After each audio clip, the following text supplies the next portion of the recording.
गत 2021 बीजेपी राष्ट्रीय उपाध्यक्ष बैजयंत पंडा को आसाम निर्वाचन प्रभारी दायित्व मिलता। एही दायित्व को से सुचारू रूपे तुलाइथिले, जहा फल आसाम रे बीजेपी सरकार गढ़िथिला।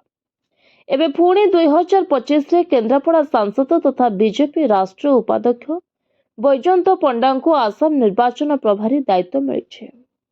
तांको दलर राष्ट्रीय सभापति जेपी नड्डा एही गुरुदायित्व प्रदान करिसेंती। केन्द्र शासित अंचल दिल्ली रे एबे बीजेपी शासन क्षमतार अच्छे। दिल्ली को निज नियंत्रण रे आनिबा पई भारतीय जनता पार्टी योजना प्रस्तुत करितला।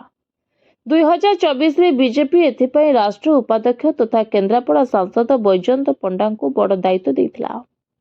श्री पंडा को निर्वाचन प्रभारी भावे दायित्व मिलिथिला। सांसद अतुल गर्ग को सहकारी सहप्रभारी भावे मध्य नियुक्ति मिलिथिला।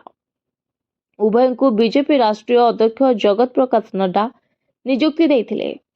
विजय आशारे बीजेपी दुई पावरफुल सांसद बैजयंत पंडा और अतुल गर्ग को प्रभारी भावे नियुक्ति देथिला।